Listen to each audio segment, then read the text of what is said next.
గాక కూడి వచ్చిన మీ అంతకు నా హృదయపూర్వక వందనాలు తెలియజేస్తున్నాను. టైం 12:41 అయింది. కేవలం 19 నిమిషాల్లోనే నా వర్తమానాన్ని ముగిస్తాను. బైబిల్లో ఒక మాట చదువుకొని వాక్య భాగంలోకి వెళ్దామండి.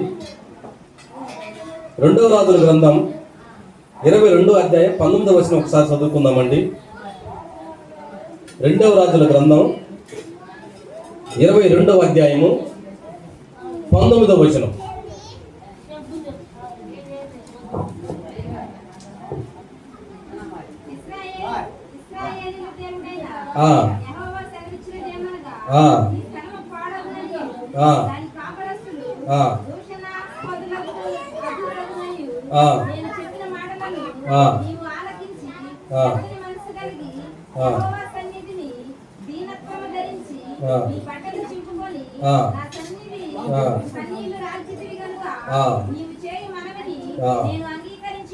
చాలు, ప్రార్థన చేసుకుందామండి.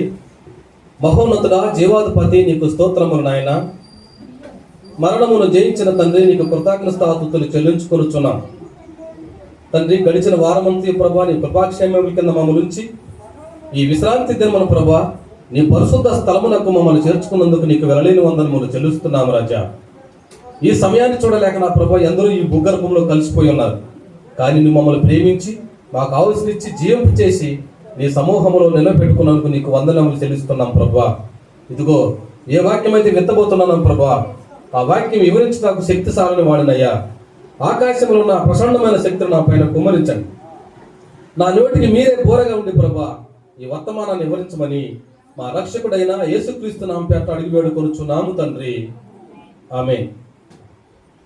క్రీస్తునందు ప్రియమైన సహోదరి సహోదరులారా, ఈ 19వ వచనములో లాస్ట్ పారాగ్రాఫ్లో ఏమో రాయబడుతుందంటే, నీవు చేయు మనవుని నేను అంగీకరించి ఉన్నాను.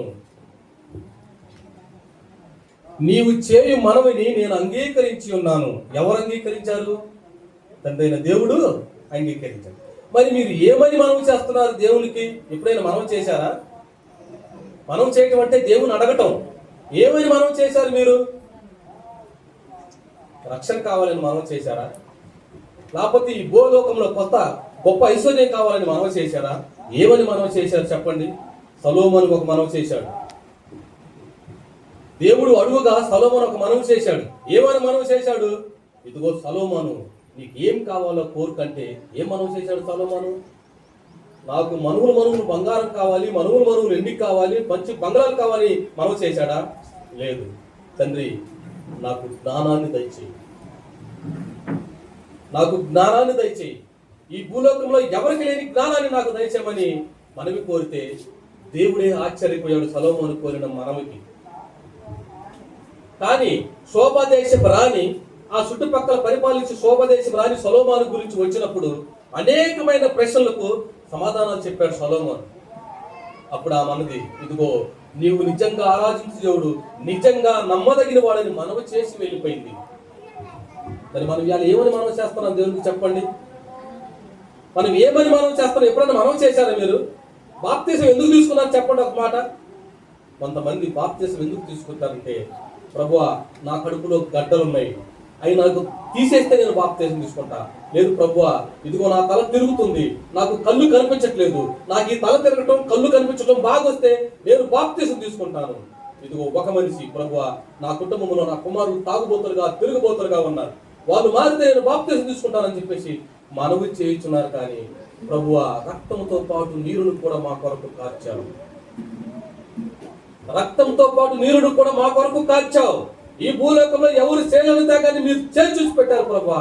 నేను నీ కోసమై నేను నీకు మనవి చేస్తున్నాను, నేను రక్షణ పొందుతున్నాను, నీ మరణాన్ని నేను జ్ఞాపకం చేసుకుని రక్షణ పొందుతున్నాను ప్రభు అని చెప్పేసి ఎంతమంది మనవి చేశారు తండ్రి అయిన దేవునికి. కోట్ల సంవత్సరములు ఈ భూలోకంలో సేవకులు ఎన్నోసార్లు బోధించినాను మనవి మనవి మనవి అంటే ఆయనకి ఆడ్రాస్తున్నాం, కానీ ఆయన చేసే మనవని మనం అంగీకరించలేకపోతున్నాము. ఎందుకని ఇలా జరుగుతుందంటే, మనలో విశ్వాసం లేని గుణము మనలో ఉంది కనుక మనము ప్రతి ఒక్కసారి కూడా ఇదే మనం చేస్తున్నాం. నేను నా భార్య అయితే మాకు ఏమో కావాలని రక్షణ పొందలేదు, కావాలని మేము రక్షణ పొందలేదు. వీరదాస్ తిమోతి గారు మమ్మల్ని కూర్చోబెట్టి ప్రార్థన చేపించి బైబుల్ చదివించి ఎన్నోసార్లు చర్చిలో కూర్చోబెట్టి ఇదిగో ఈ వాక్యం చదువు, ఈ వాక్యం చదువు, ఇంకొకటి చదువు, ఇంకోటి చదువు అని చదివించి దేవుని మార్గంలోకి నడిపించాడు.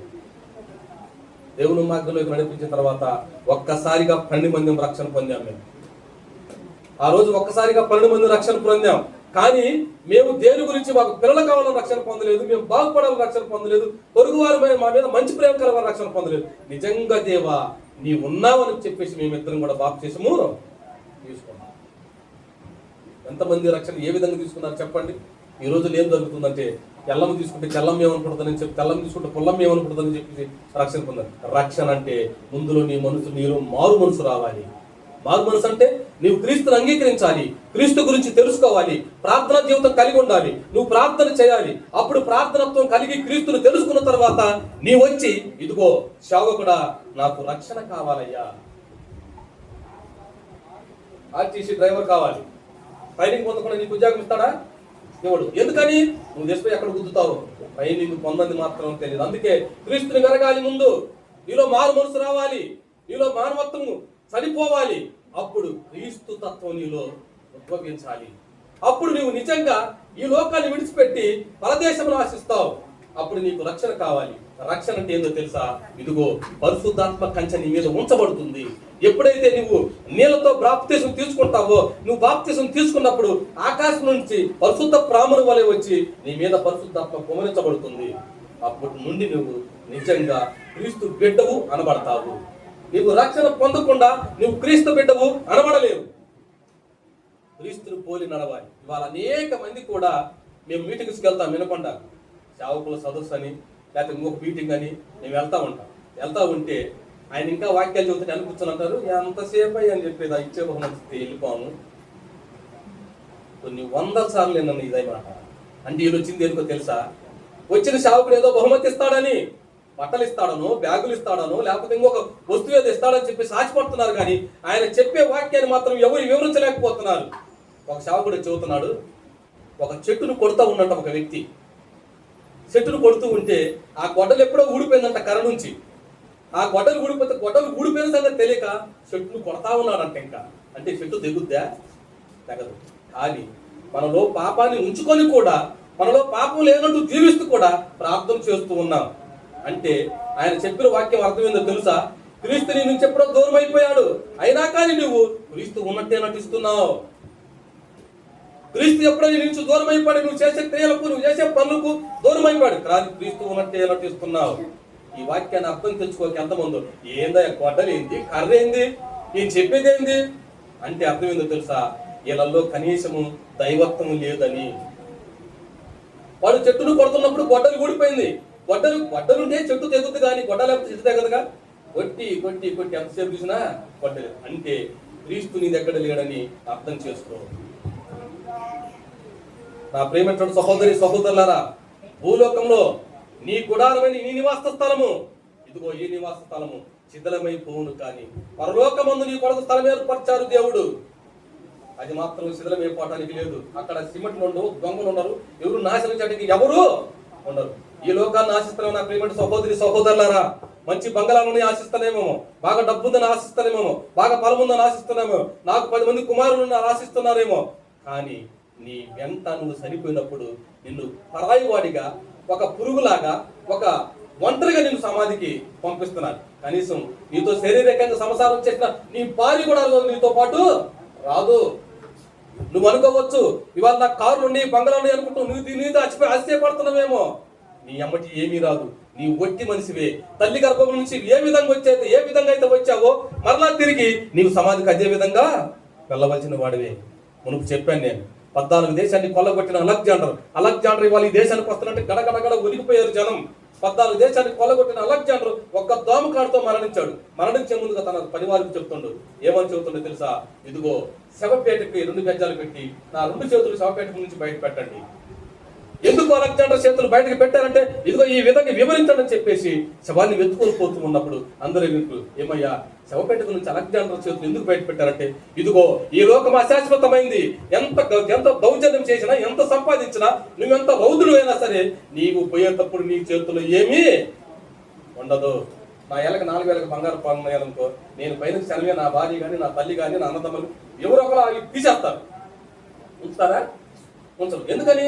మా బాబాయ్ చచ్చిపోయిందిగా, లేక మా ఆయన చచ్చిపోయింది, అవి కూడా మనకి ఎందుకని వేయొచ్చుగా. అందుకే అంటున్నారు, ఇదిగో నీతో పాటు నువ్వు చనిపోయినప్పుడు నీకు నీళ్లు పోసి ఆ ఇంట్లో ఉన్న ఒక వస్త్రం కడతారు, అదే నీతో పాటు వచ్చేది. వాళ్ళు అనేక మంది కూడా మా నాన్న తాగుతారు, చచ్చిపోయినా కూడా నరకానికి పంపిస్తున్నారు కుమారులు. ఇంకా మా అమ్మమ్మ ఒక్క పొరుకు ఆ ఒక్క నవ్వుతుందయ్యా, తీసుకొచ్చినోడు కట్లేండి సమాధానం నవ్వుతుందామా? నవ్వలేదుగా. లేదు, తండ్రి చనిపోయినప్పుడు ఒక ముద్ద పెట్టడం చేత కాదు, తండ్రి చనిపోయిన తర్వాత సమాధి మాత్రం పాలాయిత కట్టాలంటారు. పాలాయిత కడితే నీ దేవుడు చూస్తారా సమాధిని? లేదా నీ తండ్రి చూస్తారా సమాధిని? బతుకున్నప్పుడు ఒక ముద్ద పెట్ట కట్టడం చేత కాదు. ఇదిగో పెద్ద కుమారుడి కాడ తిందాపో, మొన్న నెల పెంచిన పెద్ద కుమారుడికి ఇచ్చివే, పెద్ద కుమారుడి కాడికి వెళ్తే వచ్చే నెలలో పెంచిన చిన్న కుమారుడికి ఇచ్చివే, అక్కడికి వెళ్తే అమ్మా నువ్వు అనుకోవచ్చు ఇవాళ నువ్వు కోడలివి, ఒక రోజు అత్తవి. గుర్తుపెట్టుకో, ఒక పుట్టింట్లో నువ్వు కూతురువి, అత్తింట్లో అయిపోయిన తర్వాత నువ్వు యజమానురాలి. ఆమె పాత్ర ముగించిన తర్వాత ఆ పాత్ర నువ్వు తీసుకోవాలి. ఇవాళ నువ్వు అత్తనైతే ఏ విధంగా హింసిస్తావో, అత్తకైతే ఏ విధంగా చేస్తావో, రేపు మళ్ళీ నీకు అదే తిరిగి నీకు అత్తమైనప్పుడు నీకు అదే వస్తుంది. ఇది నగ్గిసత్యం బైబిల్లో రాయబడి ఉంది. నీకు మళ్ళీ తిరిగి అదే వర్తిస్తుంది. మళ్ళీ తర్వాత నువ్వు వృద్ధురాలు కావాల్సిందే, నీవి పొజిషన్లోకి రావాల్సిందే. సతీష్ కుమార్ గారు వాక్యం చెబుతూ ఒక మాట చెప్పాడు. తండ్రిని అంటే కుమారుణ్ణి ఉద్యోగానికి పంపించి మామకి కుక్క పెట్టిన ప్లేట్లో మళ్ళీ అదే ప్లేట్లో కడగకుండా మామకు అన్నం పెట్టేదంట కోడలు. ఒక కర్ర ఉంచుకుంది, అలాంటి కర్ర ఉంచుకుంది. మామ ఎదురుగుతున్నప్పుడల్లా కర్రను కొట్టి ఆ మూల పెడతా ఉందంట. మళ్ళీ భర్త వచ్చేసరికి ఏం తెలియనట్టు, తండ్రి కుమారుడు వచ్చేసరికి ఏం తెలియనట్టు భద్రంగా ఉంటుందంట.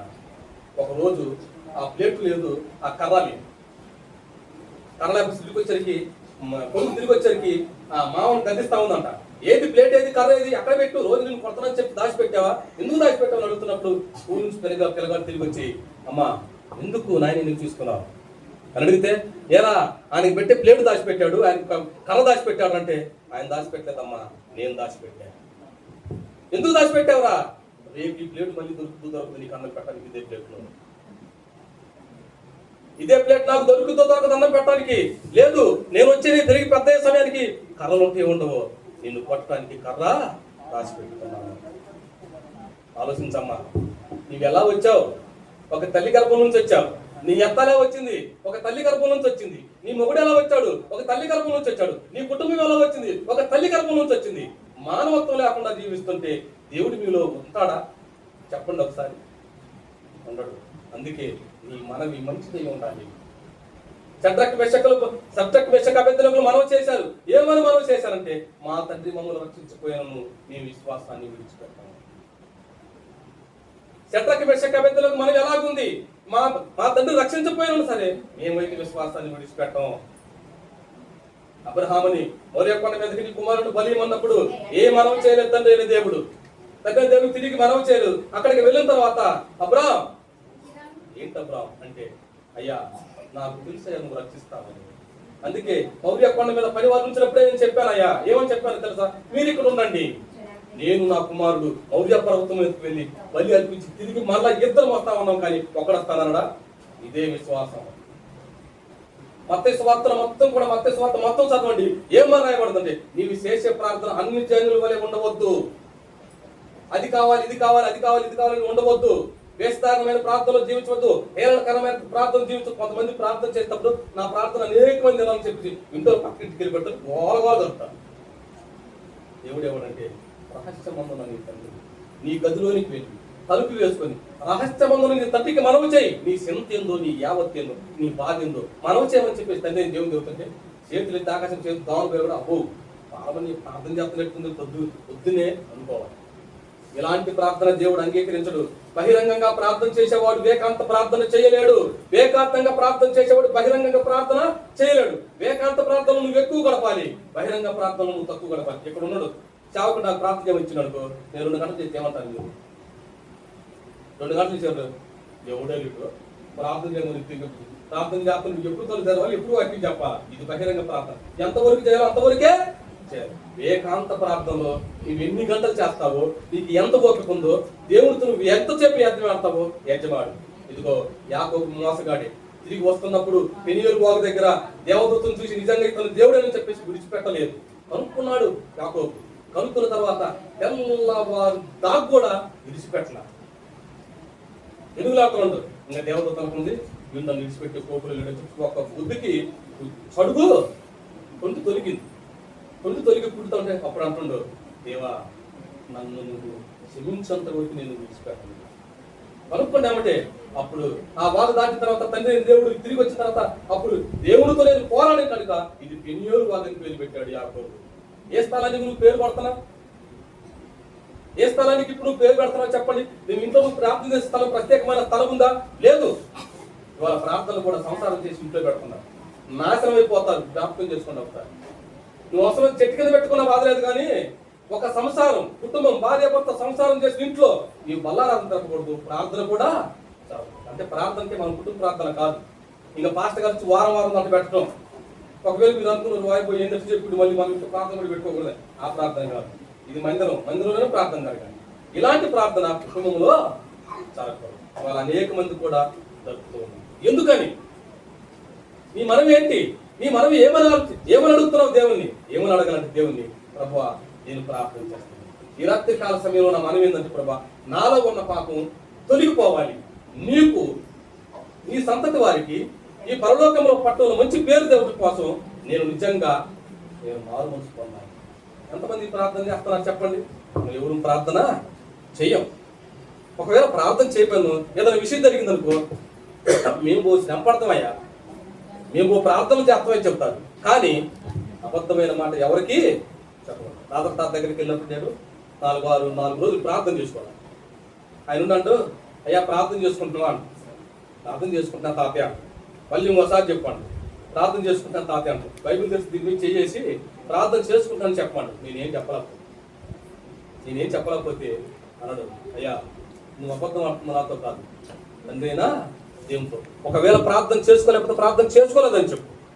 ప్రార్థన చేసుకోకపోయినా మాత్రము చెప్పకూడదు. వ్యభిచరిస్తేనే పాపం కాదు, దొంగతనం చేస్తేనే పాపం కాదు, అబద్ధం కూడా ఒక ఘోరమైన పాపం. మీరు అనుకోవచ్చు, ఒకవేళ నేను అబద్ధం ఆడతాను, నేను పరలోక పట్టడం పోతా, వాడు పెద్ద శాపకత్తులు, వాడు వాడిని మీరు అనుకోవచ్చు. పొరుగు వారి మీద ఎసలు పట్టడం కూడా ఒక పాపమే. అందుకే దేవుడు ఏమన్నంటే, పొరుగు వారి గురించి నువ్వు చింతపడవద్దు, నీవు తీర్పు తీర్చవద్దు, ఏలు పెట్టి చెప్పవద్దు. పరిశుద్ధులను ఉన్నాయి, పాపాత్ములు ఉన్నాయి. పరలోక వాళ్ళకి నా దగ్గర జీతము ఉంది. ఎవరికి ఏ జీతం ఇవ్వాలో కాదు, నీకే పని ఏలు పెట్టి చూపెట్టడానికి. అందుకే మత్తయి సువార్తలు అంటున్నాడు, ఇదిగో తల్లి గర్భం నుంచి వచ్చిన ప్రతి ఒక్కడు పాపే. దేవుడు అందుకే సారసోడు చెప్పాడు, చూపుతో పాపం కానీ, చేతులతో పాపం కానీ, తిరగలేని స్థలంలో పాపం కానీ, మరి ఆ నోటితో పాపం కానీ అనేకమైన పాపం బైబిల్లో రాయబడదు. ఇవన్నీ మాత్రం చూడు, ఈ పాపాలు మాత్రం ఒక్కటి మాత్రం పట్టుకుంటారు ఖచ్చితంగా, ఇదే చూపిస్తారు. కానీ దేవుడు ఏమన్నంటే అబద్ధం కూడా ఘోరమైన. మనం సేవకులు ఎక్కడ నిలబడి వాక్యం చెబుతున్నాం మేము అనుకుంటున్నాం. అక్కడ పోయిన తర్వాత 2 తీర్పులు మేము అనుకోవచ్చు, ఎక్కడ నిలబడి చెబుతున్నాం ఈ వారం గడిచిపోయింది ఏమనుకోవచ్చు. అక్కడ పోయిన తర్వాత 2 తీర్పులు, కఠినమైన తీర్పు. అందుకే వద్దరికి జోసెఫ్ గారు సంఘాలకి, విశ్వాసులకి, సేవలకి మొత్తం కలిసేటట్లు అనేకమైన 360 పాటలు రాశాడు. కానీ కొడుకులు ఏం చేశారు తెలుసా? ఒక్క పాటను కూడా పాపులర్ చేయడానికి చేతగాక డబ్బుల కోసం కొట్టుకున్నారు, ఇల్లు కోసం తన్నుకున్నారు. ఈ స్థలం నాకు, ఇల్లు నాకు, ఇల్లు నాకు ఇటుకలు కొట్టు. ఆంధ్ర క్రైస్తవ కీర్తనలు కొడితే పురుషోత్తం చౌదరి గారు రాసిన పాటలు వస్తాయి. బైబిల్ పాటలు అనుకో తప్పేమో ఇది పెడితే కదా రావటానికి. ఏమీ ఉందనుకో తప్పిస్తూ వస్తాడు. తప్పిపోతే పాటల్ని ఇప్పుడు చాలా పాటలు రాగాలు మార్చేశాడు. భద్రగిరి జోసెఫ్ గారు పాడిన పాటలు తీసేసి మార్చి క్యాన్సిల్ చేసుకుని ఎన్నో వేల డబ్బు సంపాదించాడు. కానీ అలా కాదు మనకు కావాల్సింది. ఆయన రాసిన పాటలలో ఏ ఒక్క పాటని కూడా తీసేయడానికి లేదు. వీళ్ళందరి గురించి చింతపల్లిలో నేను వాక్యం చెబుతూ ఉంటే అందరు హేళన చేసి ఎగతాలు చేస్తూ ఉంటే ఓయబ్బా పాస్టర్లే మారిపోతే విశ్వాసులకి ఏం తగిలంటే చింతపల్లిలో పాట రాశాడు ఆయన. చింతపల్లిలో పాట రాశాడమ్మా ఆయన.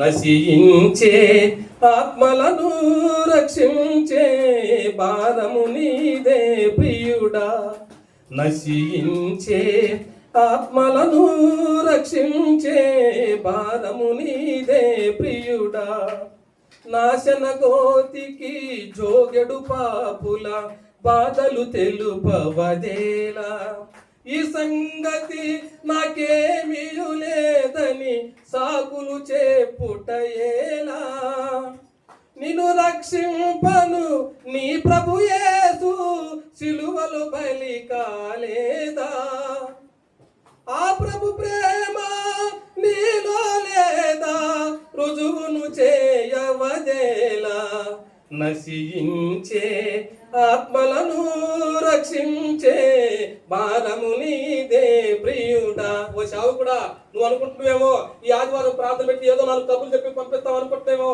నశించే ఆత్మల భారం నీదే, నీకు అప్పచెప్పే గొర్రెల ఖాయం. ఈ సంగతి నాకు ఏమీ లేదని సాకులు చెప్పుకుంటూ తిరుగుతున్నావేమో, ఆ మహాగ్నిగుండంలో అల్లాడాత్మకు నువ్వే భాగ్యుడవి. సావుకు రాశాడు. ఎంత గొప్ప పాటలో తెలుసా? మేఘంపై శ్రీయేసు వేగమే భూమికి దిగవచ్చు, ఆయన రాకడ సమయం చూడగా భూమి ఆకాశం స్థానం తప్పునంట. యేసు ప్రభు భూలోకానికి వస్తున్నప్పుడు భూమి తీరు ఉండదంట, ఆకాశం తీరు ఉండదంట, స్థానం తప్పిపోతాయి అంట. అప్పుడు నువ్వు ఎక్కడ నిలబడతావు? ఇప్పుడు భూమి ఎట్టుంది అనేతో ఇట్లుంటే జరుందారి జలపాతంలోకి వెళ్ళిపోతాం. కనుక నా ప్రేమటువంటి సహోదరి సహోదరులరా, సమయం ఇంకా లేదు. అక్కడక్కడ భూకంపాలు, బస్సులు, ఎన్నో యాక్సిడెంట్లు. మన మార్కాపురం దగ్గర 12 మంది సజీవ దహనం తెలుసుగా మీకు? 12 మంది సజీవ దహనం. అది అప్పుడుగానే మళ్ళీ మార్కాపురం మండలం ఇంకొక యాక్సిడెంట్ బస్సు కూడా 22 మంది. ఇదిగో అకాల మరణాలు. నేను వచ్చే రాకటకు కమలపాకు మీద ఉన్న పురుగు ఎలాగా రాలిపోద్దు, మానవ జాతి అలాగా నశించిపోద్దని రాయబడింది ప్రకటన గ్రంథంలో. ఇదిగో నేను వచ్చే రాకటకు కరువులు, భూకంపాలు, అక్కడక్కడ వింతలు. వింతలు చెప్పుకోవట్లేదా? ఇప్పుడు లేదులే వింతలు. నేను సుమారు ఒక పెళ్లి గంట టైంలో, ఓ స్త్రీ రేపురా, నేను నిద్ర కూడా బాట తలుపు తట్టుద్ది, తలుపు తల్లి తీస్తే అమంతం లైట్ వెలుగుతాయి అంట, మనం పట్టుకుని అమంతం నెత్తులు చూడేసి తెలిసండి మా నాన్న తలుపు తీయాలని. 11 గంటల బస్సుకు వచ్చి తలుపు తెచ్చి నేను తీరా, ఒరే నాయన నేత తీరంటే అప్పుడు తీసి, నాన్న ఓ స్త్రీ రేపు రా అన్నారు కదా, అది వచ్చిందేమో అనుకున్నాను. ఓ స్త్రీ రేపు రా, లైట్లు వెలుగుతుంది, బయటకు రాగానే అందరూ సరిపోతారు. అది అయిపోయింది. కరోనా కరీనా కాదు, కరోనా. ఇది వచ్చినప్పుడు లేదు. ఎవరన్నా అడుక్కునేవాడికి కరోనా వచ్చిందని మీరు చూసారమ్మా? ఎప్పుడన్నా అడుక్కునేవాడు వెనకాల చాలా మంది ఉన్నారు, ఎక్కువలో చాలా మంది ఉన్నారు. వాళ్ళ కరోనా వచ్చి చూసారా? వాళ్ళకి ఎందుకన్నా కరోనా తెలుసా? వాళ్ళు పాపాలు చేసి ఉండొచ్చు. వాళ్ళ మైండ్ మందగించినప్పుడు వాళ్ళ పాపాలు తొలగించబడతాయి. దేవుడే వాళ్ళకి ఆశ్చర్యం, దేవుడే వారికి ఆశ్చర్యదుర్గం. ఒకసారి మేము ఆటో పెట్టుకుని అక్కడుంటే ఈ కమలా పండు కుళ్ళిపోతే ఆ బాక్స్ మొత్తం అక్కడ పడేశారు. నాకు కనపడుతుంది, పురుగులు ఇట్లా తిరుగుతుంది కనపడుతుంది. హఠాత్తుగా అతను వచ్చేసి ఒక్కొక్క తీసుకొని నోట్లో పిండుకొని ఒక్కొక్కటి పిండుకొని పురుగులతో సహా తిన్నాడు. అది మనం తింటే సాయంత్రానికి ఎత్తాలి హాస్పిటల్. అది ఏమీ కాదు. వాడు రోజు తర్వాత కూడా చూసాం మళ్ళీ ఇతనికి ఏమైందని. కేవలం కాదు, అతను ఎప్పుడైతే ఆహారాన్ని నోట్లో పెట్టుకున్నాడో తండ్రి దేవుడు దాన్ని పరిశుద్ధపరుస్తాడు. ఇతనికి తెలియదు కదా, పరిశుద్ధపరిచినప్పుడు అది ఏమీ. కనుక నా ప్రేమటువంటి సహోదరి సహోదరులారా, నీవు నేను కూడా ప్రార్థన జీవితం కలిగి ఉండాలి. ఎవరైతే ప్రార్థన చేసుకోవట్లేదు ఇక్కడ నుంచి ప్రార్థన చేసుకోండి, ప్రార్థనలో ఉండండి. ప్రార్థన మనకు జీవనాలు నడిది. అనేక విషయాలు నీకు తెలియజేసేది ప్రార్థనే, అనేక సమస్యల నుంచి విడుదల చేసేది ప్రార్థనే, అనేకమైన గొప్ప కార్యాలు నీ మీదకి రావాలన్నా కానీ ప్రార్థన చేసుకోండి. కళ్ళు మూసుకోనండి, ప్రార్థన చేసుకుందామండి. మహోన్నతుడా, జీవాధిపతి, నీకు స్తోత్రములు నాయన. మరణమును జయించిన తండ్రి, నీకు కృతజ్ఞతాస్తుతులు చెల్లిస్తున్నాం. ఇప్పటి వరకు నా ప్రభువా, నీ బిడ్డలు వైపుతో కూర్చున్నందుకు వెలలేని వందనములు చెల్లిస్తున్నాం రాజా. నా తండ్రి, నీ ఆత్మ మా మధ్యలో ఉందని మేము నమ్ముతున్నాం.